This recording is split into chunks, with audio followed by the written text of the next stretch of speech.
Good morning, everyone. Good morning, and thank you for being here. My name is Mark McClellan. I'm the Vice President of Research and Dean of Graduate Studies. And as always, we are extraordinarily pleased to have you here joining us at Sunrise Session. And there are many new faces here. We have a lot of old friends that come back regularly, and we thank you. And for those of you here for the first time, welcome. It is always a pleasure to take this opportunity to showcase some of the finest faculty that this state, this country has ever seen, and we do believe that right to our heart. The researchers and creative artists that we bring before you generally are people that set a new path, that lead us on a new future, and they really pave the way for many others behind them. It's a reason why we select them for these presentations, and we could not be prouder.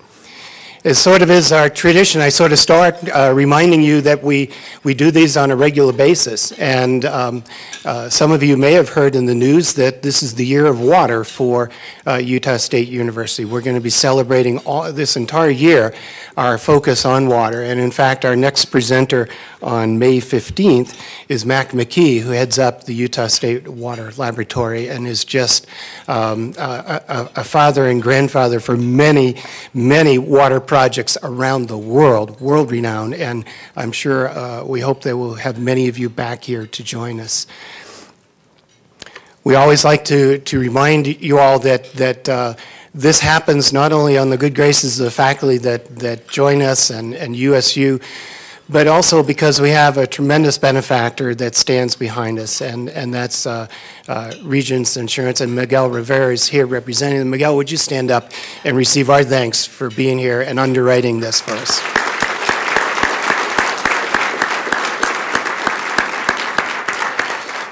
Regents is a great friend. They've been a great partner with us in this and passionate about USU connecting with the community.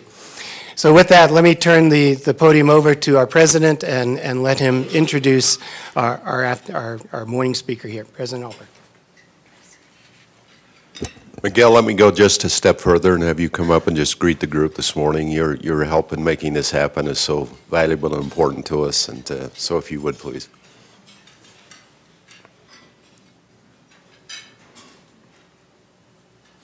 Well, thank you, President Albrecht, and it's a pleasure to be here, every few months and to be part of this undertaking. Regents is a great partner for the community, and one of those partnerships are the ones that we have with Utah State University. I have also the pleasure to see President Albrecht also every quarter because he sits on our community board, and we appreciate that. We have, a sold-out audience here this morning to hear Dr. Higginbotham, and I'd say that even after many years, this relationship education is definitely a needed topic for all of us, particularly those who have teenagers. So I hope you enjoyed your breakfast, and I will not waste any more time because I really do want to hear Dr. Higginbotham this morning. Thank you.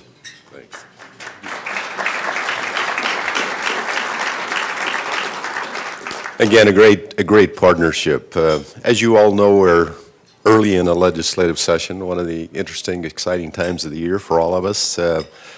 But one of the competitive advantages that Utah State has over other folks who are working in the legislature this time of year is that we are Utah's land-grant university. As Utah's land-grant university, we have a presence in every corner, every county of the state, and so as we walk into a legislative session, it's not dealing just with 4 or 5 legislators from Cache Valley or northern Utah, but those from the Uinta Basin and southeastern Utah, southwestern Utah, Tooele, Brigham City, wherever. And that, of course, is reflective of the important mission that we have of having an extension presence that reaches the population of the state wherever they happen to live. And so we're really fortunate. It's great timing this morning that we have someone here who is part of our senior administrative team representing the extension side of the university, and so we're excited about this. Dr. Higginbotham has created one of the largest research-based relationship education initiatives in the country. As I was thinking a little bit about that, I was reminded of the great philosopher Jimmy Buffett, who says, relationships, everyone has them, everyone wants them. And so we will learn more about that this morning. Brian, there's a note here that said, having preferred warmer climates, you went to the South to get your graduate work and intended to maybe spend a career there. Well, we've changed the climate in Logan just so you would feel a lot more comfortable. You know, I told some legislators yesterday that I needed to finish early because I was going home to plant my tomatoes. And so we've done that just for you, but we hope you feel comfortable in that great setting. Anyway, as a family life extension specialist, Brian has provided leadership to a statewide effort. He's attracted extensive extramural funding, over $12 million, to help build the programs. We're excited to have him as part of our team and look forward to what you have to teach us this morning. Brian.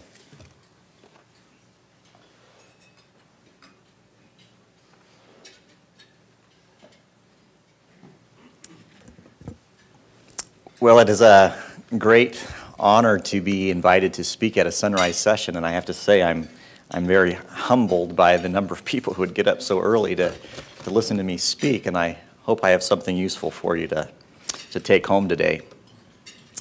I want to begin by sharing some relationship tips that may change your life. You ready for these? I'm going to warn you that these come from children, and they have not been censored. So for those of you who are already married, don't forget your wife's name. It will mess up the love.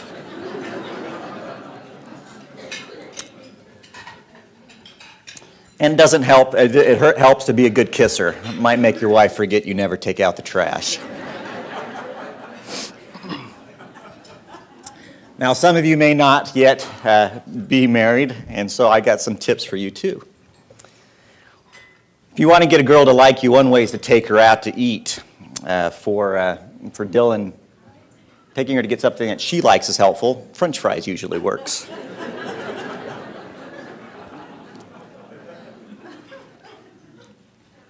For Alan, his tip is this. You've got to find somebody who likes the same stuff. You know, like if you like sports, she should like it that you like sports.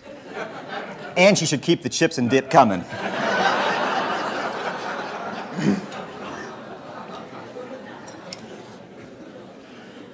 And last but not least, if you don't know what else to do, shake your hips and hope for the best. Now, these quotes always make me chuckle, but you know, they also make me wonder about what kids are really thinking and what we can do to help them truly understand the keys for successful relationships. For me, this is both a professional as well as a personal mission, since I have kids of my own, and as any parent, I want them to grow up to have successful relationships. One of the silver linings in these comments is that these kids at a very early age recognize that they can be purposeful, that they can be intentional, that they can make choices that are going to influence their relationships. And for good or bad, all of us have that ability, right? As adults and as kids, we can make intentional choices to strengthen relationships. And so herein lies my first real relationship tip, and that is to be purposeful. Successful relationships, people in successful relationships just don't sit around dreaming and hoping that things are going to be different or better.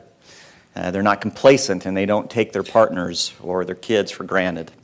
They are very intentional, strategic and deliberate, purposeful as they approach their lives and those relationships. So for example, at the beginning of the year, they plan their family activities and make sure that they budget well ahead of time and save that money before it gets spent on less important things.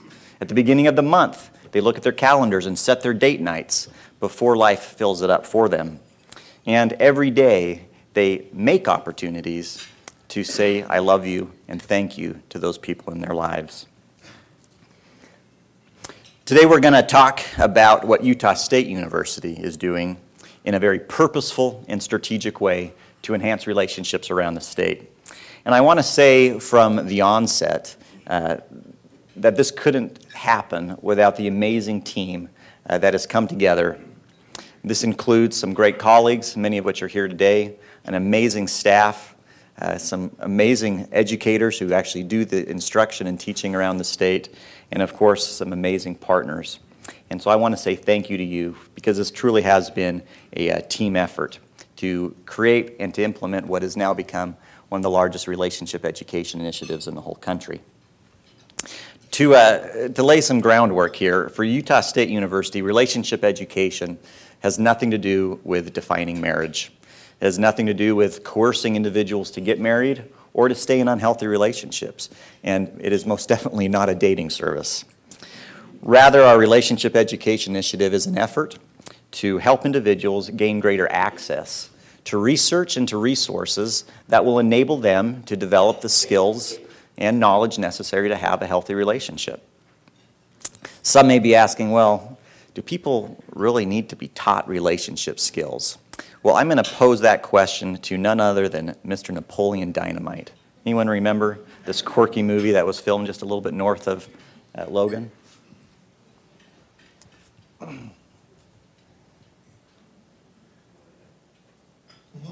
Nobody's gonna go out with me. Have you asked anybody yet?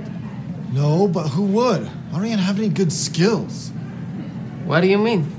You know, like nunchuck skills, bow hunting skills, computer hacking skills.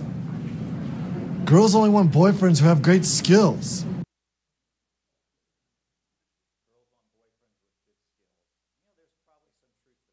Cool as nunchucks may be, they really aren't that critical to relationships. But there are some skills that are. And let me just name a few. Being able to manage your time, being able to listen, to understand, being able to empathize with your partner, being able to control your finances, being able to deal with conflict productively, handling stress, and as Miguel was kind enough to remind me yesterday, being able to know when to shut up and just say, yes, ma'am. These skills can make or break relationships. There are several really good reasons why Utah State University has been very purposeful and strategic in getting into relationship education and hiring individuals like me whose job is to make research relevant for people around the state. The first reason is a legal one. Utah State University is the land-grant institution, which means we have a legislated outreach mandate that dates back to 1914 when the Smith-Lever Act was signed. And as the extension arm of the university, our mandate is to, quote, enable people to improve their lives and communities through learning partnerships that put knowledge to work, end quote.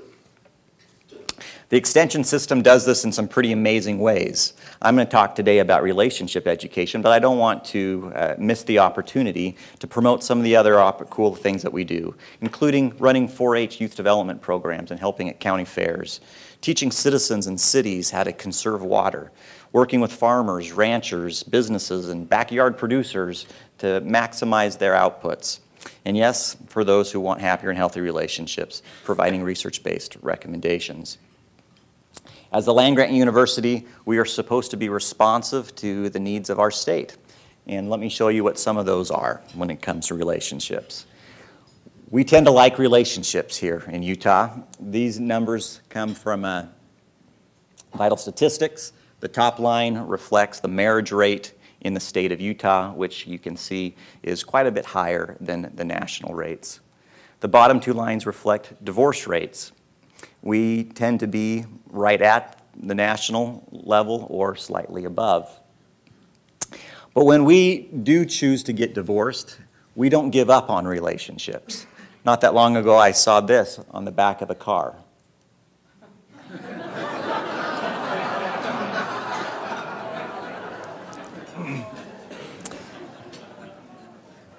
And we choose to remarry. A couple years ago, I was putting together a grant application to create some additional programs on Stepfamilies, and we were targeting 5 different counties. And these come from our Vital Statistics department here in Salt Lake. You can see that there's quite a bit of remarrying going on. So this reflects the percent of marriages in those counties that were remarriages for at least one of the partners involved. Several years later, we wrote a continuation proposal, and I went back and got more recent data.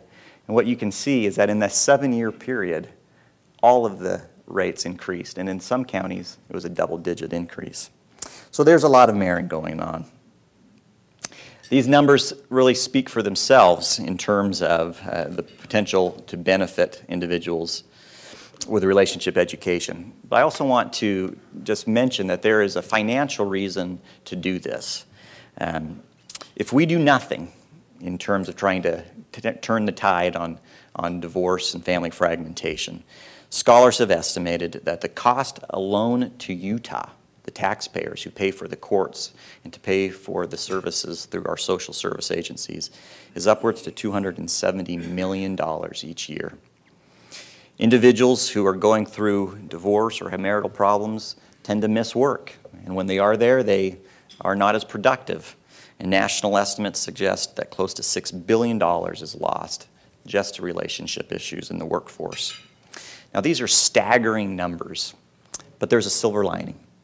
Relationship education has been shown to enhance relationship quality and to enhance relationship stability. And that if these relationship education initiatives that are being done around the country now were successful in reducing family fragmentation by just 1%, it would help save tens, if not hundreds of million dollars each year. So, let me now talk about some specific things that we're doing here in Utah. I'm going to talk about some of our programs for singles, couples, parents, and step families. And to set the stage, to give a preface to these resources for singles, I should note that there are a lot of divorces every year. Anyone have any guesses on how many there are? It's kind of staggering. 10,000. 10,000 divorces every year in the state of Utah. There's 2 people in every divorce, so that's about 20,000 individuals. To put that in context, 14 of our 29 counties in Utah don't even have 20,000 people that live in their boundaries. 20,000 people, 10,000 divorces every year. Now, it is said that an ounce of prevention is worth a pound of cure. And so, as the extension system, we have decided to be deliberate in trying to help individuals avoid bad relationships and the potential for unnecessary heartache down the road by simply helping them date smarter and make better mate selection choices early on in their lives. Now, I recognize that there are some individuals who, once they put the wedding ring on, may change overnight. It's not that common, but I've done enough counseling to know that has happened. But the vast majority of us have the same flaws and quirks now that we had when we were dating. And yet, because love is blind and romance is intoxicating, we put blinders on and we don't necessarily see some of those warning signs early on. And so a couple years ago, we put together a program and we put together some clips to try to make this point, to drive individuals to get some relationship education. Let me show you one of them.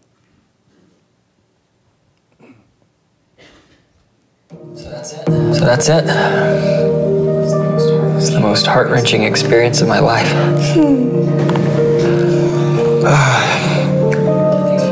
Thanks for listening to me. I've never really trusted anybody with that story before. What? Trouble finding the right one? Classes offered through healthyrelationshipsutah.org. So let me just interrupt here for a minute and give another unsolicited little relationship tip. When someone's talking to you, put your phone away. You know, I know some people who know it's going to be a distraction for them. They don't have that self-control to not respond when it vibrates. So when they come home at the end of the day, they lock it in a drawer, and they tell themselves that they're only going to look at it on the hour, or if they have that luxury of not being able to check it every hour, you know, once the kids go to bed. They show that they love their partners and their kids by avoiding distractions and putting them away. All right, one more. This time, look for any red signs that this potentially is not going to be a good relationship if it continues. Hey, if you don't mind just ordering a side, things are a little tight right now. Oh, okay. I guess we'll just have a side salad, and I'm good with water. Very good. And for you, sir, a gourmet bacon cheeseburger, chili cheese fries, and a large drink. You're just gonna shake while you're at it. A chocolate shake. You want 2 straws with that? Why? Avoid falling for a jerk or jerkette. Learn how. Register for a free class near you at healthyrelationshipsutah.org. Potential red flags in that relationship.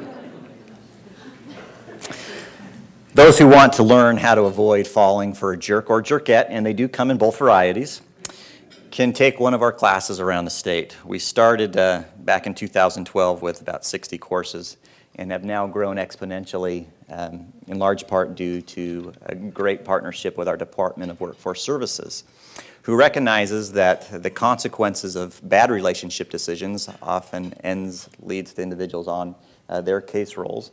But it also impacts individuals in the workplace, for good or bad. When people have good relationship skills, it enhances both their personal and professional responsibilities. You know, initially we thought these classes were going to attract young adults, but we have been somewhat humbled to see individuals across the spectrum come. In fact, not that long ago, an 80-year-old woman came into one of our classes down in St. George, and an instructor told her that, you know, this is the dating class. She goes, good, because I want to get it right this time and not marry a jerk. Well, I don't have time to talk about all the different things that we teach, but I do want to just highlight one thing that you may find a little interesting in terms of what we teach. We use what's called the relationship attachment model to help individuals have a model to think about as they progress in a relationship. It kind of looks like a soundboard, and there's 5 different levers that correspond to the degree that you know this person, trust, rely, commit, and touch. And the goal here is, again, not to get people married, it's to just help them have a positive dating experience. As they're following their heart, we don't want them to lose their head. We want them to use their head, actually, to make wise relationship decisions. And so one of the ways that we teach them to do that is by making sure that each lever on the right is lower than the lever on the left. And that should make some intuitive sense, right? You don't want to go committing yourself to somebody who may or may not be reliable.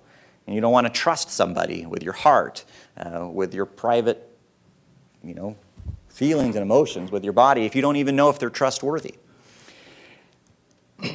Individuals who come to our class, and I should say that these are now being taught in jails, in high schools, in DWS locations, and in other venues around the state. Across the board, report from improvements in our targeted areas, and this is the pre to post changes in their level, in their reports of being able to identify things that are important to get to know about a partner, their abilities to spot warning signs in a relationship, and knowing how to weigh pros and cons about themselves before taking the next step in a relationship. So we see these as really positive outcomes.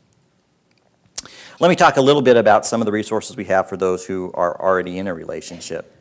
A number of years ago, I helped write the Utah Marriage Handbook, recognizing that not everybody who could benefit from relationship education is going to come to a class, even if it's free.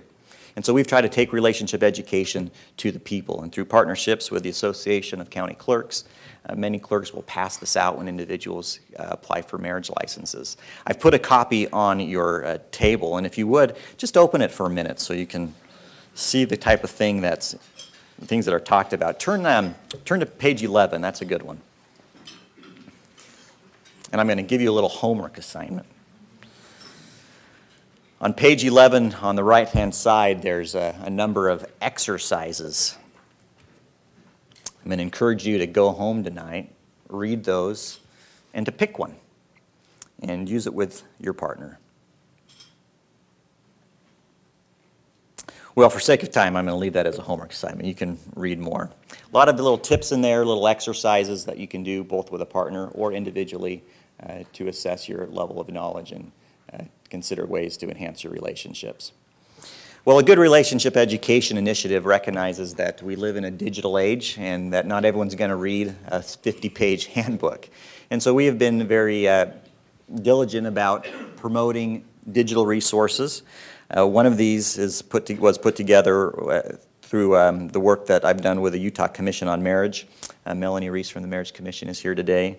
And we've put together a couple different clips. Let me show you one of them.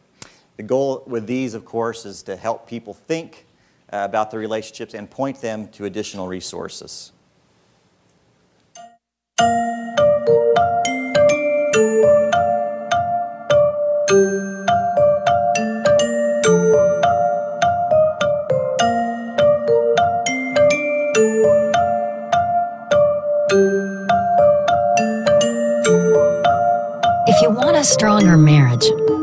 done it together.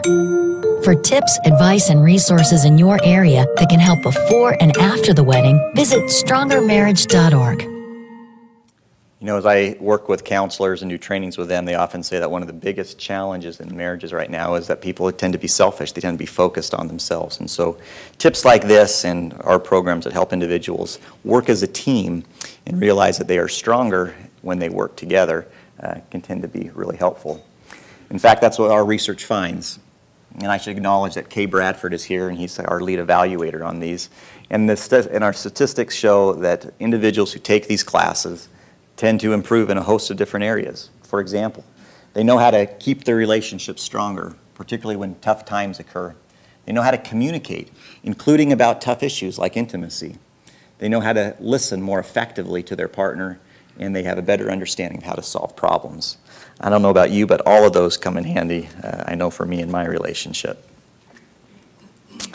Okay, let me talk a little bit about, let me share this little quote because this is illustrative of what we hear from our participants. But I show this purposefully because I want us to remember that these are real people. These aren't just numbers. This participant has said, I've learned that I have to change the way I communicate, change the way I control stress so that I don't affect my family with my individual stress. We were given the tools by the people who were taught this course. I can't, it's hard to know where the benefits of these programs stop, because if somebody can truly better manage their stress, it impacts not just their kids, but it also impacts the individuals who they work with and interact with in the communities. So we believe that there are some great ripples from this work. Changing topics really quick to parenting courses. We have used Love and Logic for the last little bit, and that program, as you may know, helps parents learn how to set enforceable limits. One of the biggest challenges I know a lot of parents have, myself included, is following through with what you say to your kids. So in setting enforceable limits, but also having fun as a parent. I mean, it's very easy to get so caught up in the frustrating parts of it that you forget just to have fun. How to not get so stressed out and how to stay calm when you're engaging in discipline. Again, from pre to post, our participants report statistically significant improvements. This next quote comes from a participant, and I have to admit, I usually get choked up when I read it. I finally realized that just going to the doctor isn't enough time with the children. I think that we're actually going to set a night aside, just as a family night, and play some games, no TV. We actually went and bought a kitchen table so we can sit as a family to eat. As a therapist, and I used to work with the court system, and I was in these homes, and these kids deserve to have that time with their parents, and they're not getting it.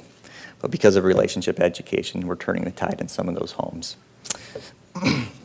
So thank you for those who are out there teaching and providing those services. It's making a big difference to families like this. Often I get asked, well, where can I take these classes? I've got a brother-in-law or I've got a child who would really benefit from taking some of these. Well, the answer is they're all over the place. Through partnerships, as I've already indicated, around the state with great organizations, we have classes all over the place and are continuing to grow. Pam Morrill, my project manager, is here, and she's constantly finding new ways to get these classes into new communities. If you're interested, you can always go to healthyrelationshipsutah.org, which is on your little handout there on your tables. Let me just mention that in addition to these healthy relationship programs, we recognize, as I think any good relationship education initiative does, that not all relationships are going to last. They're not all going to stay together. And so we also have programs for individuals who are divorcing. We run the Utah Divorce Orientation Program, which just recently was approved by the state to fulfill the legislated mandate that divorcing parties receive orientation.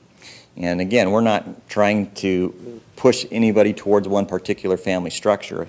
And so in this situation, we're simply providing them with good education on what their options are as they proceed to a divorce. Many people think that the only option is to hire a lawyer and fight it out in court, which unfortunately tends to not only drain their pocketbooks, but also has negative outcomes for children by and large.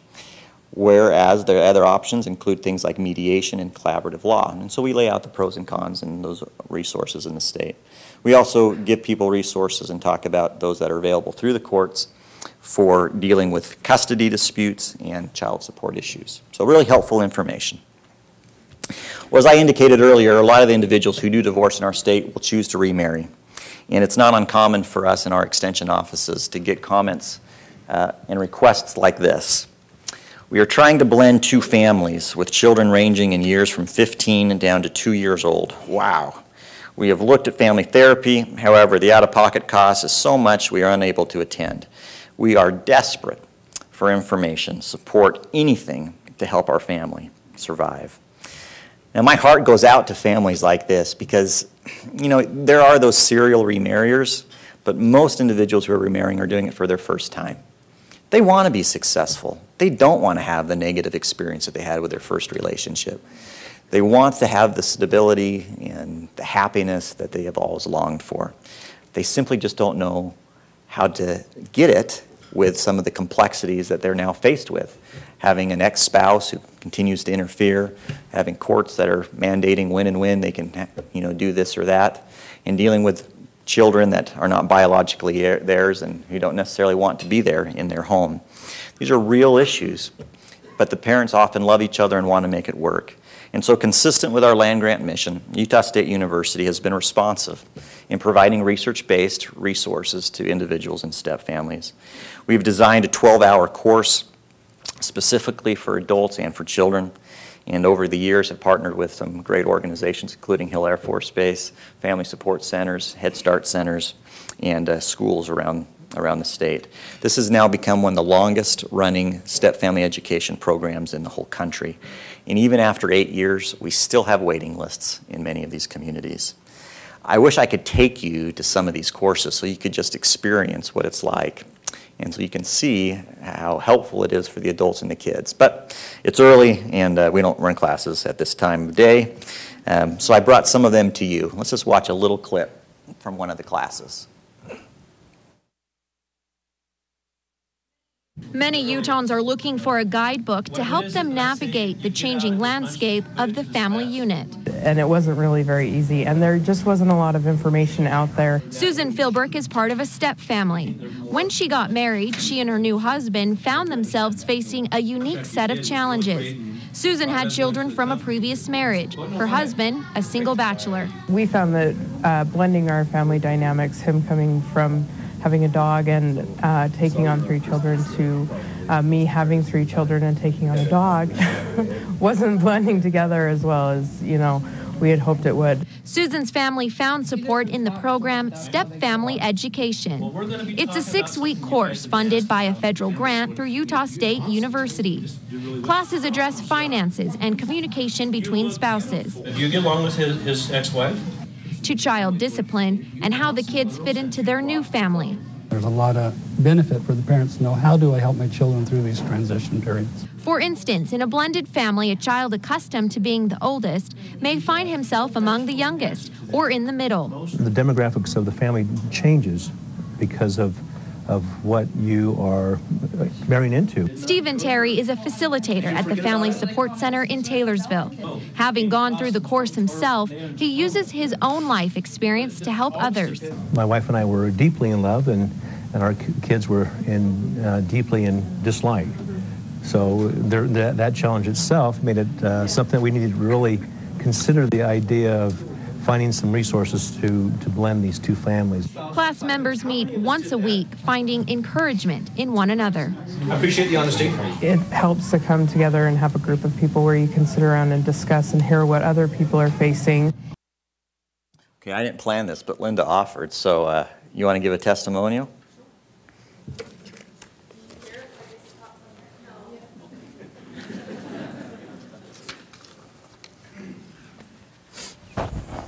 Well, I've known Brian for a few years, but I didn't realize when our daughter and now son-in-law attended some step-family classes that Brian had anything to do with this, but they each had experienced divorce and had one child.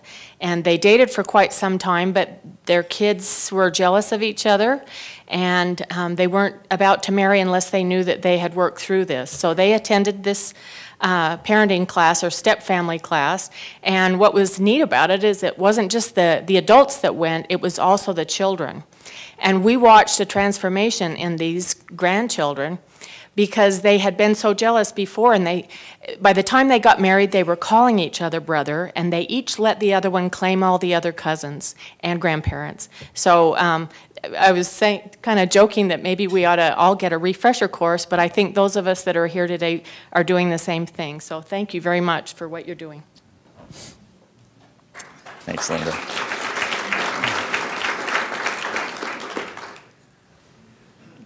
Well, Linda's family's experience is common. We've now served thousands and thousands of step families around the state, and what we find is the same as we find with our other relationship education programs. Participants report improvements, in this case, in the key challenge areas in step families, namely finances, extended family issues, dealing with the ex-partner, and parenting. And in this evaluation, we actually follow them even beyond the course, so a pre-post and then follow-up. Well, as my time is ending here, I want to just share one last quote from a participant. This one said, "It takes time for instant love." I thought that was really insightful because one of the things that a lot of the individuals entering a step family do is, and it's somewhat unrealistic and can be detrimental, is they expect that there's going to be instant love, that everyone's going to be this one big, great, happy family. When the reality is that it often does take time, and it takes a lot of hard work. And so I think that same principle is true in a lot of other areas that are applicable outside of step families. It takes time for the things that matter most. It takes time to be a good parent. It takes time to really nurture a relationship and not let it go stagnant. It takes time to put together a good relationship education initiative. But in addition to take time, it takes a lot of hard work. It takes a lot of great partners. And so again, I'd like to say thank you to the great staff and colleagues and partners who make this type of work possible. And for those of you who don't work on the projects but have shown interest and are here today and support USU, I'd like to express our appreciation to you as well. Thanks for coming, and I believe there's time for questions.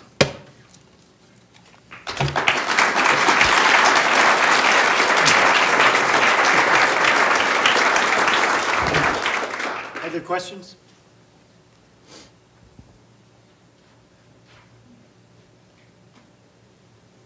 Frank. Brian, what about suggested interaction for parents with adult children who are now off on their own? How do you interact with that dynamic? You suggest? Good luck. No, we haven't done any programs like that. I can just say though, from the literature that that I have read, just in my role as a specialist, you never stop being a parent, even as your kids grow up and move away. And so you obviously need to respect, their autonomy and their age, and many of them think that they know a whole lot more than you anyway, so you need to be careful about how you present it. But by and large, if you approach them with some degree of deference to their their adulthood now, they do want to hear what you have to say. They're open to your influence, but you got to say it in the right way. I want to make sure I get a copy of your handbook to each of my children, but I don't want to be suggestive or condemning. I'm just thinking we need to help wherever we can before things happen. Yeah, what you just described is pretty common. One of the ways to get good information to youth is not to adults is not to lecture them. They're not going to respond well. And so I have people take my handbooks all the time and accidentally leave them on the coffee table when they leave, or slip them into one of their kids' backpacks.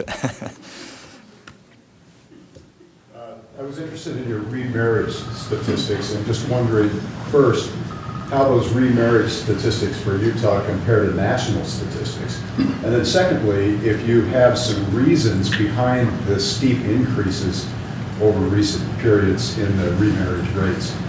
What's going on there? Well, there's divorce rates and remarriage rates, obviously have a relationship. Utah's a little bit of a different animal than national statistics because across the nation, we're seeing the same kind of divorce rates, but increasingly people are opting to cohabit rather than to remarry.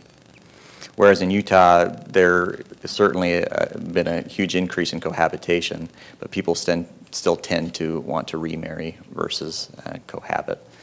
Why, particularly in some of these counties, we're seeing such large increases in remarriages, I don't know.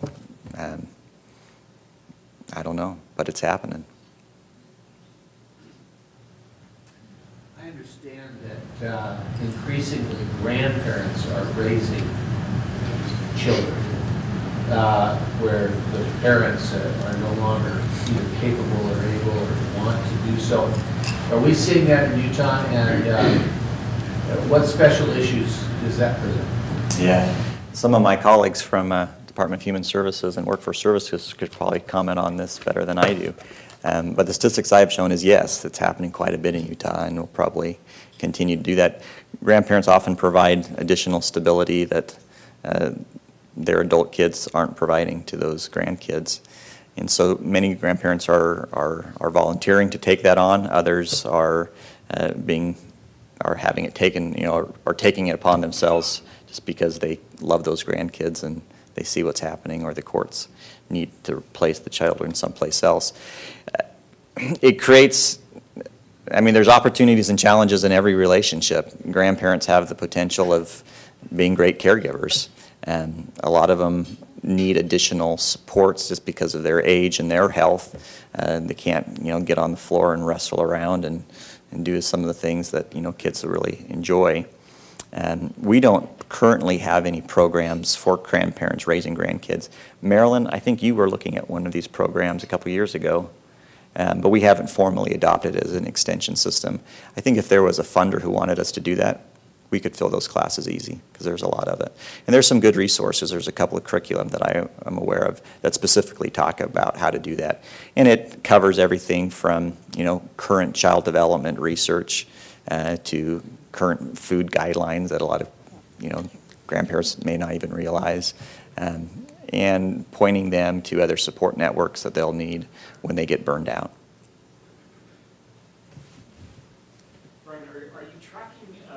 Data on changing faith or mixed faith marriages and where that's going and how to manage that? I try to stay out of religion. It's too messy. No, there's data out there. I don't collect it, but the research is pretty clear that being of different faiths is a risk factor in a relationship. Is it a risk factor that can be overcome? Sure. But it is a risk factor when people share a common belief structure, when they worship at the same location.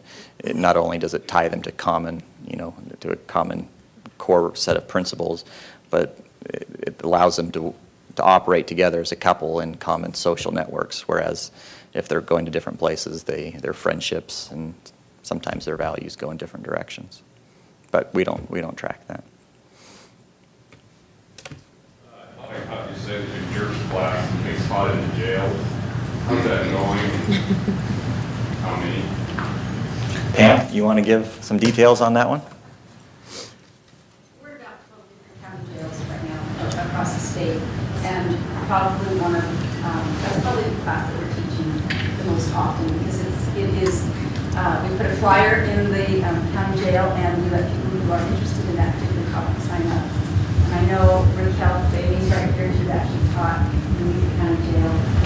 We've had waiting lists before, don't always, we've had waiting lists before people who are very interested in that. And interestingly, a lot of times in the classes, several of the participants will say, wow, I realized I went to church. So kind of an insightful class for some people to improve. We have to teach the classes separately for men and women. Most of the jails require that we take the staples out of the handbooks that we give out, so they can't use them as weapons down the road. But they eat it up, and maybe this is because they're just glad to be out of their cells. But but based on what they say, they really do, like most of us, want to have healthy relationships. And they know they haven't had them in the past. And so they eat up this information. Just to support what you were just talking about, I work voluntarily at a jail out in Tooele, and when we went in there this last Sunday, we saw someone had left on the board, I forget how to put it, something about the jerk and the jerkette thing. Now, where the heck did that come from? So, full circle Is there a question over here? I teach college at Slick.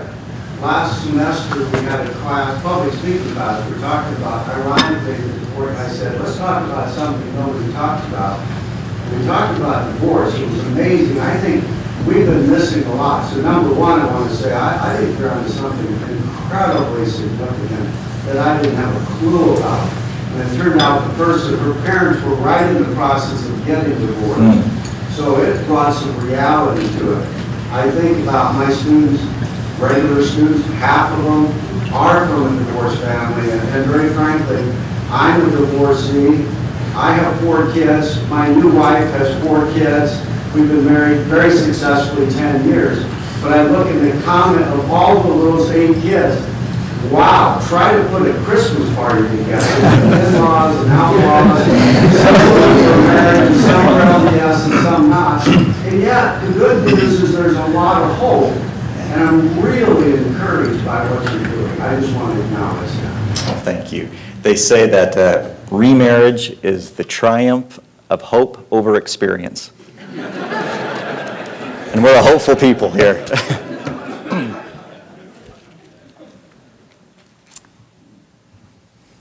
Okay, thank you. Brian, great.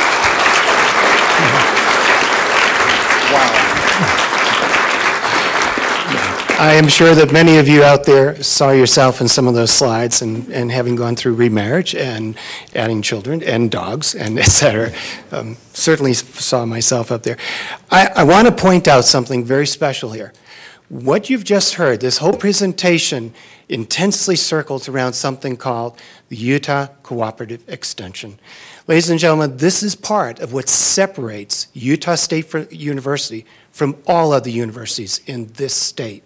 And the leader of that program is here, and that's Ken White, Dean and Vice President. Ken, phenomenal program. Thank you.